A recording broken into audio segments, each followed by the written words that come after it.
Bonjour à tous, merci de nous rejoindre sur le plateau de la vie des diocèses. Entre le massif armoricain et la Manche se dessinent les Côtes d'Armor. Sa côte de granit rose et les monts du Méné attirent autant que ses villages et ses chapelles de pierre. Cette région a été évangélisée selon la tradition au 5e siècle par Saint Brieuc, venu du Pays de Galles. Saint Brieuc qui a donné son nom à la ville, puis au diocèse. Depuis la Révolution, ce diocèse de Saint-Brieuc-Étréguier correspond au département des Côtes d'Armor, département avec une identité particulière. L'ouest du diocèse est traditionnellement bretonnant. On retrouve d'ailleurs souvent la langue bretonne, encore aujourd'hui dans la liturgie. L'est, quant à lui, est plus marqué historiquement par le gallo issu du latin. Économiquement parlant aussi, il y a une séparation, cette fois entre le nord, qui est plus tourné vers la mer, plus touristique, et le sud, plus rural et moins peuplé. Aujourd'hui, ce diocèse de 600 000 habitants est divisé en 48 paroisses. On comptabilise 70 prêtres en activité, 31 diacres permanents et aussi 8 séminaristes. Pour aborder l'actualité de ce diocèse, nous accueillons Monseigneur Denis Moutel. Bonjour Monseigneur. Bonjour à vous François et merci pour votre invitation. Et merci à vous de l'avoir accepté.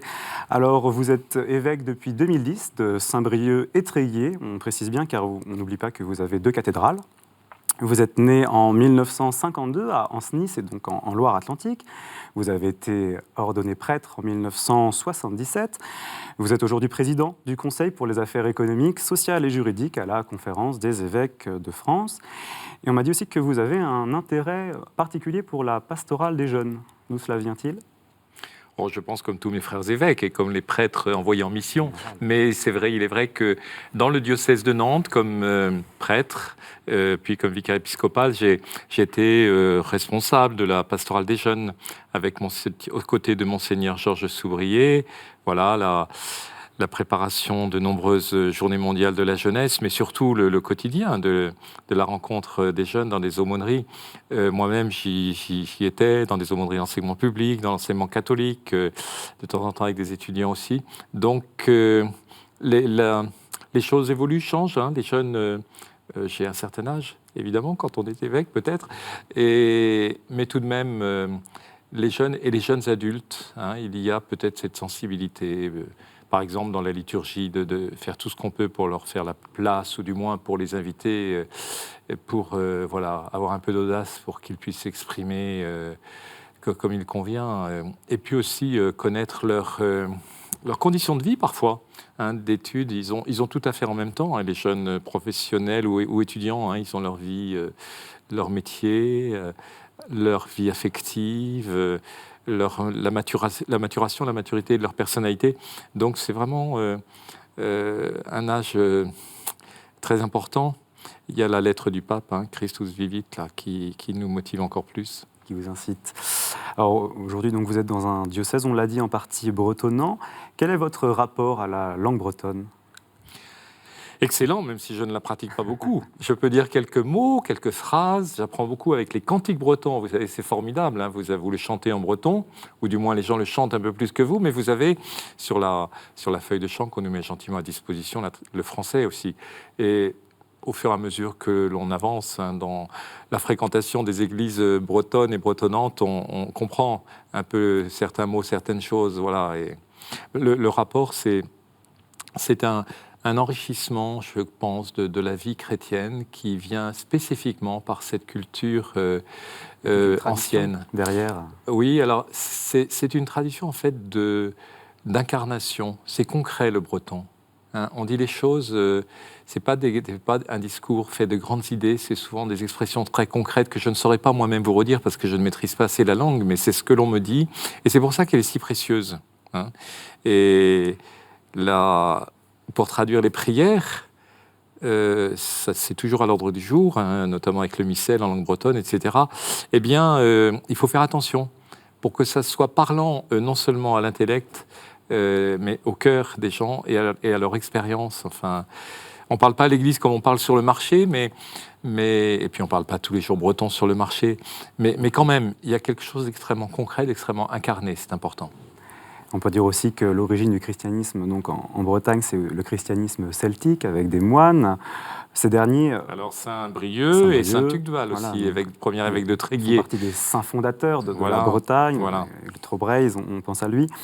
Ces moines insistaient beaucoup aussi sur le côté de retraite spirituelle. Est-ce que ces temps d'isolement, ce sont des choses qui vous parlent à vous ? Oui, bien sûr. Moi-même, je suis toujours heureux de faire un moment de retraite chaque année, de prendre aussi régulièrement ce temps du silence tous les matins, hein, dans la prière. La journée de l'évêque, si elle ne commence pas par la prière, et porte sans doute moins de fécondité. Mais comme beaucoup d'autres, chacun selon sa vocation. Et je trouve qu'aujourd'hui, dès que l'on propose justement à des jeunes d'apprendre un peu ou de réapprendre le silence, ils sont intéressés en fait. Moi, je leur dis, vous savez faire du bruit, les jeunes, hein, pas de problème. Donc, vous savez qu'on peut aussi fabriquer du silence, c'est formidable.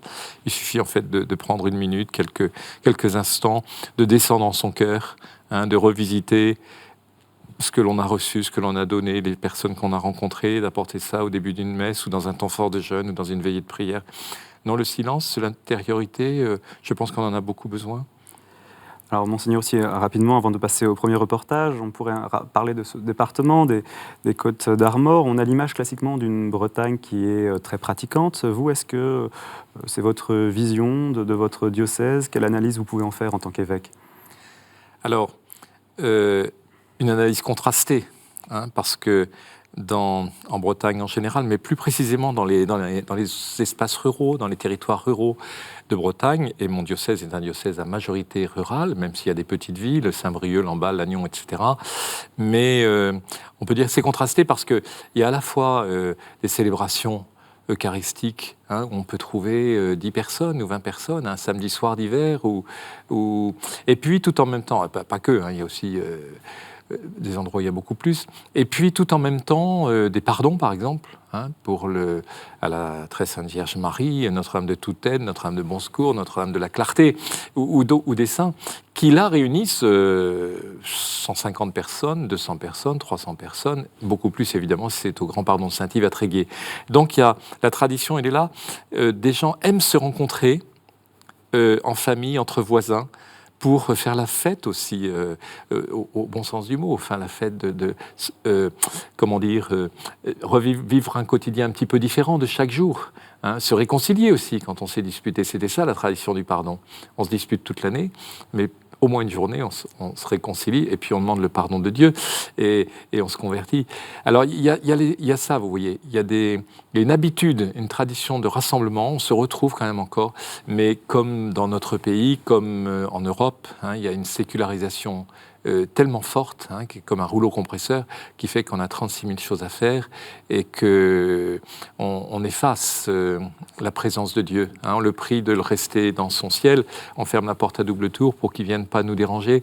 Et c'est évidemment marquant. Et hein. justement... Mais il y a un désir, il y a une soif immense. Pour pouvoir un peu combler ce désir et aussi avancer et évangéliser, vous avez souhaité qu'on parle un peu de cette école diocésaine d'évangélisation que vous avez mis en place dans votre diocèse. Donc c'est une formation qui existe depuis 4 ans dans le diocèse de Saint-Brieuc et Tréguier. Ce cycle se déroule en 2 ans à raison d'1 jour par mois à la maison diocésaine. Nous nous y sommes rendus. Reportage.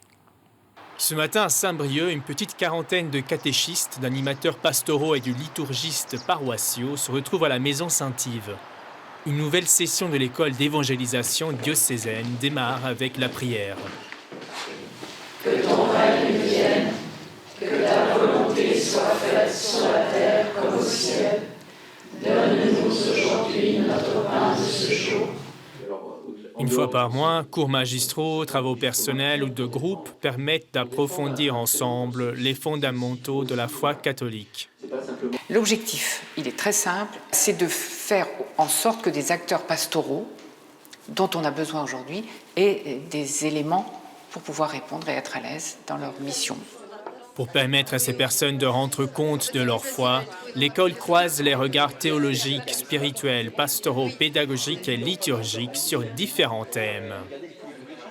Il y a un temps qui est dédié pour réfléchir à un aspect de la liturgie, parce que ça nous semble important dans le cadre d'une formation qui aborde différentes entrées, des entrées bibliques, des entrées dogmatiques, des entrées historiques, de venir faire croiser toutes ces entrées avec la liturgie, parce que la liturgie, en réalité, elle fait appel à toutes ces disciplines.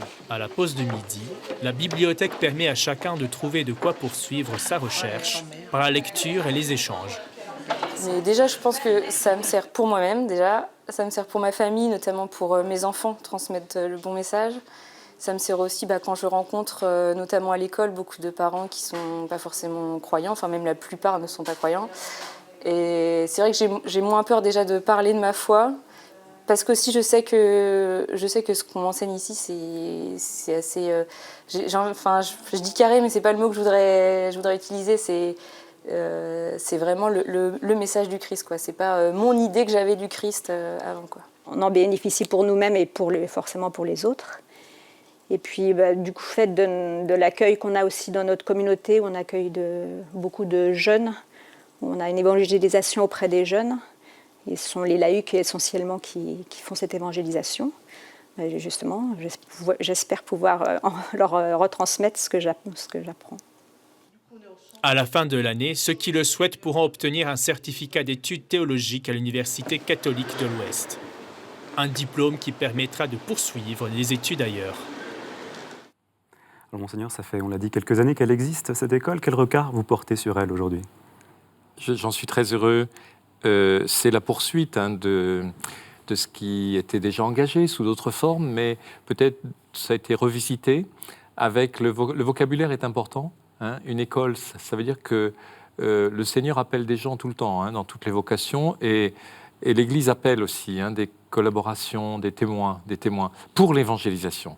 C'est-à-dire pas pour refaire ce qu'on a toujours fait, mais pour être dans des lieux, comme le disait si bien cette jeune femme, Camille, je crois, pour témoigner. C'est une des dimensions, un des points de conclusion de notre synode, témoigner de l'espérance chrétienne, dans un monde qui change, et de fait, les personnes l'ont dit, je pense, dans votre reportage, ont besoin de formation. Il y a un manque avant, peut-être ou... Non, je ne dirais pas ça, parce que ça fait donc 9 ans que je suis évêque de Saint-Brieuc. En 2010, j'étais ordonné évêque le 10. Et mon prédécesseur, Monseigneur Fréchot, j'ai toujours dit ça, il avait des points d'attention importants, dont celui de la formation. Et nous avons la chance, et ça peut être une misère, non, mais une faiblesse d'être un petit diocèse, mais dans un petit, moins grand que d'autres, mais on se trouve assez facilement. Nous avons besoin les uns des autres pour engager des actions de formation. On se connaît, on peut se rencontrer. Et non, c'est un point d'attention ancien, mais qui a été repris, ressouligné. Et on dispose aussi d'un lieu magnifique pour ça, avec une bibliothèque, avec des salles accueillantes, etc. Donc il y a de bonnes conditions. Vraiment, j'en suis très heureux. Je crois que si l'on appelle des gens, on ne peut pas ne pas leur proposer d'aller aux sources de la foi chrétienne, de demeurer avec le Christ, pas seulement dans des idées vagues, mais aussi dans une fréquentation assidue, appuyée sur l'écoute de la parole de Dieu, sa compréhension et sa remise à d'autres, sa transmission. Ça, on l'a entendu dans le reportage, ça apporte des outils personnellement, mais aussi pour témoigner, pour aller vers les autres. C'est pas forcément facile des fois de témoigner. Que dites-vous à ceux qui n'osent pas forcément s'engager à parler du Christ dans un monde des fois un peu hostile ? Je leur dis que je suis comme eux, et que je suis parfois plein d'admiration pour des personnes qui éprouvent beaucoup d'audace. Évidemment, c'est dans la mission première de l'évêque d'annoncer l'Évangile. Et parfois, je m'efforce de faire attention avec mes frères prêtres à la part qu'il y a dans mon ministère d'organisation, de reprise de choses déjà faites ou engagées depuis longtemps, et puis de présence. Je crois que de présence, c'est le mot qui me vient à l'esprit, de proximité, de rencontre avec les personnes vivantes. Vous avez évoqué la réalité géographique, sociologique, économique, touristique, etc. de notre département. Il y a des personnes, par exemple, que j'aime bien rencontrer, ce sont les agriculteurs, parce que beaucoup sont dans une souffrance assez grande, pas forcément économique, parce que les indicateurs semblent plutôt aller un peu mieux en ce moment, mais c'est fluctuant, mais parce qu'ils ont énormément de travail, parce qu'il y a des préoccupations, écologiques qui sont justes et justifiées, mais qu'ils prennent de plein fouet. Et puis, voilà. Donc les agriculteurs, les marins, les familles, il y a un certain nombre de personnes dont je m'efforce de me rendre proche, et d'autres aussi. Et les jeunes adultes qui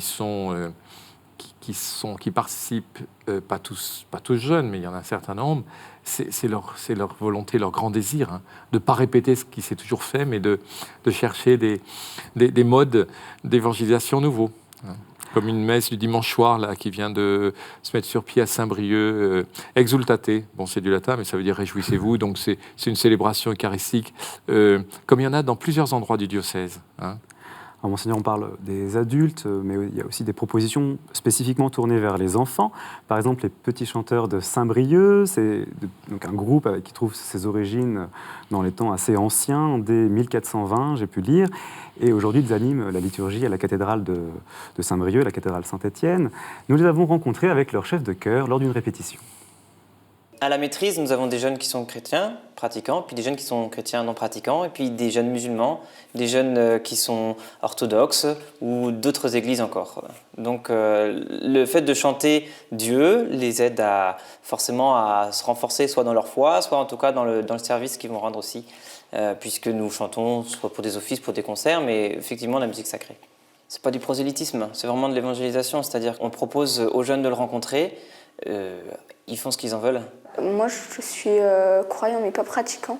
Donc, en fait, pour moi, la maîtrise, c'est aussi un moyen, je sais pas, peut-être de me pardonner, de ne pas aller, par exemple, à l'église tous les dimanches matins. Voilà. C'est un petit peu l'autre côté, voilà. C'est l'autre option. Moi, je sais que ça m'aide beaucoup dans ma foi parce que ça me permet de chanter Dieu. Et donc, ça permet aussi de faire une prière d'une autre manière. Donc, c'est sympa aussi. Et ça, moi, je sais que c'est devenu ma passion à force de chanter. Et que du coup, c'est encore plus génial.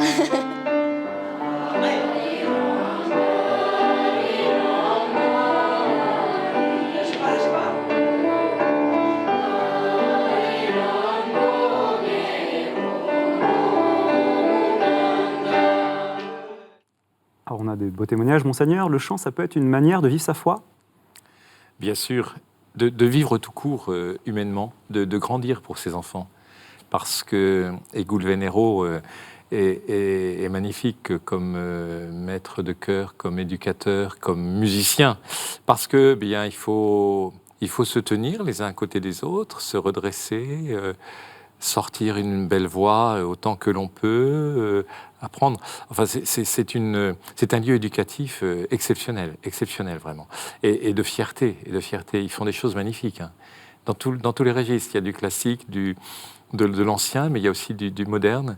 Il compose, Egul Venero, et pour ses enfants, ils l'ont bien dit, les deux témoignages étaient assez caractéristiques. Il y a Gabriel qui cherche, qui se dit, tiens, je vais me faire pardonner un peu de ne pas aller à la messe tous les dimanches, et puis Constance, je crois, qui dit combien ça soutient sa foi. Il y a une fraternité aussi. Non, c'est un lieu d'évangile, c'est un lieu où on respire l'évangile. Hein, la fraternité, le beau, la beauté, la croissance, c'est comme la graine de moutarde là, qui devient un grand arbre parce qu'ils font des choses, l'apprentissage est sans doute parfois contraignant, difficultueux. Et puis, quand dans une église, à la cathédrale qui va bientôt réouvrir, il nous donne c'est pas un concert d'ailleurs, c'est très liturgique. Hein. L'importance d'avoir une belle liturgie, on l'oublie des fois. Oui. Et puis, ils sont là au rendez-vous pour la Sainte-Cécile, pour Noël. Donc, il y a une relation aussi avec toute la population qui est très, très importante. Mais en même temps, c'est pas l'unique lieu de chant et de participation de jeunes ou d'enfants à la liturgie. Hein. Dans beaucoup de paroisses, j'ai la chance d'être l'évêque d'un diocèse assez chantant. Beaucoup de groupes de musique, une guitare, une flûte, une batterie, un djembé, un saxo. On trouve ça assez facilement le dimanche matin ou le dimanche soir pour ces célébrations un petit peu confiées à des plus jeunes. Ça n'est pas que la musique, mais je n'imagine pas qu'on puisse prier sans la musique. Alors, Monseigneur, nous arrivons à la dernière partie de notre émission, celle où quelques fidèles peuvent vous poser quelques questions. Allez.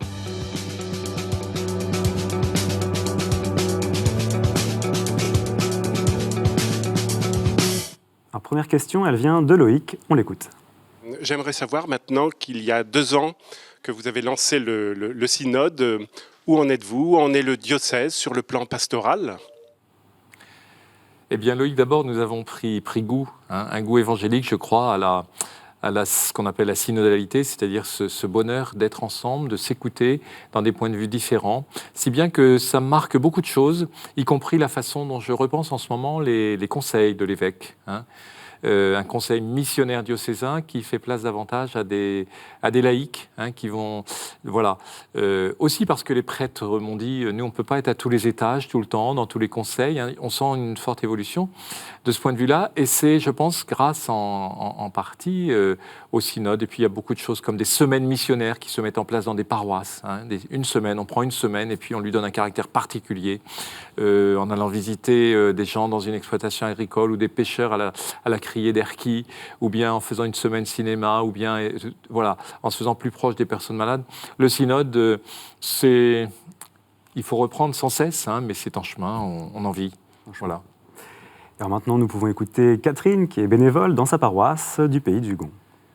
C'est vrai qu'aujourd'hui, en Église, on parle souvent de la place des femmes dans l'Église ou de la non-place. Donc voilà, je voulais savoir un peu comment ça se passe sur le diocèse et un peu comment vous vous saisissez de cette question. La question de Catherine est très très importante. Alors Catherine, que je connais bien,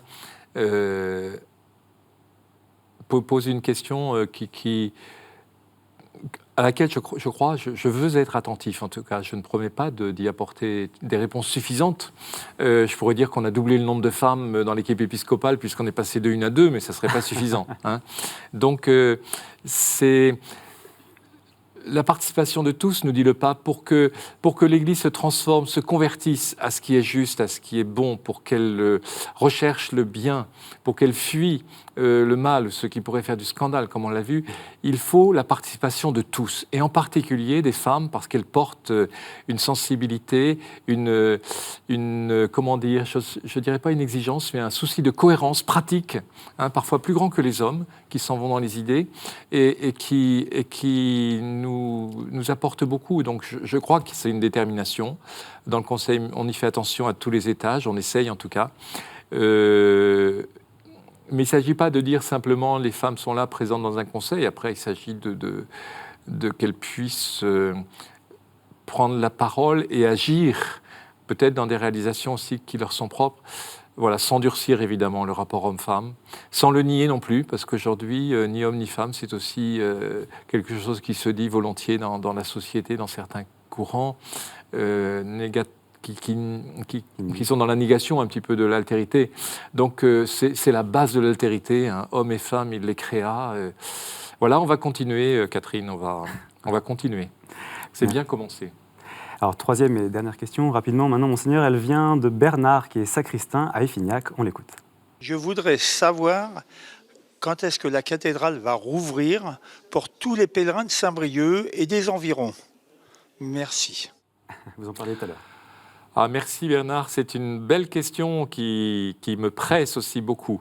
Alors la cathédrale va rouvrir, j'espère, au cours de l'année pastorale 2019-2020, sans doute en 2020, j'espère au printemps, pour une célébration d'ordination, sans doute, comme on en a par chance chaque année en ce moment. Le retard, il est dû à des conditions de sécurité. Pas de sécurité de pierres qui pourraient tomber, de sécurité de l'installation d'alarme, d'alarme incendie. On y est devenu beaucoup plus sensible avec ce qui s'est passé à Notre-Dame de Paris. Donc ça ne dépend pas de l'évêque, ça ne dépend pas de l'Église, ça dépend des services de l'État qui doivent mettre au point de façon sécurisée, ce qui n'a pas été fait peut-être en temps et en heure, parce que la cathédrale est prête à ouvrir, elle est magnifique, c'est d'une splendeur. Voilà, dans son intérieur. Elle est plutôt une cathédrale un peu forteresse de l'extérieur, parce qu'elle était conçue aussi pour s'abriter dans les temps, au 11e, 12e siècle. Mais là, elle est superbe, elle est magnifique, et donc moi je suis dans l'impatience. Une impatience que j'espère pas trop humaine, mais le désir de Dieu aussi de le prier, de le chanter, de le louer dans cette cathédrale, et aussi avec cette vocation d'une cathédrale qui est de rassembler le diocèse. Et je suis heureux que quelqu'un d'Iffignac dise, mais nous les pèlerins, voilà, nous les pèlerins dans tout le diocèse, mais nous les pèlerins de Lourdes, mais nous les pèlerins de la cathédrale. C'est beau. Merci, Monseigneur. Alors rapidement, en un mot, est-ce qu'il y a une grande date pour le diocèse dans l'année à venir ? C'est la première rencontre de l'Assemblée diocésaine qui va avoir lieu le 28 mars. Hein, et c'est une nouveauté, c'est une création. Hein, une Assemblée diocésaine de 150 personnes qui va se réunir pour la première fois le 28 mars. On peut peut-être dire que c'est ça la grande date. Et on est en train de la préparer. Très bien, merci Monseigneur. Merci d'avoir accepté notre invitation sur notre plateau. Merci à vous. Merci. Si vous souhaitez en apprendre plus sur le diocèse de Saint-Brieuc et Tréguier, je vous invite à consulter son site web qui s'affiche en bas de votre écran. Je vous rappelle que vous pouvez retrouver cette émission sur le site internet de KTO et sur les divers réseaux sociaux. Merci de votre fidélité et à la semaine prochaine.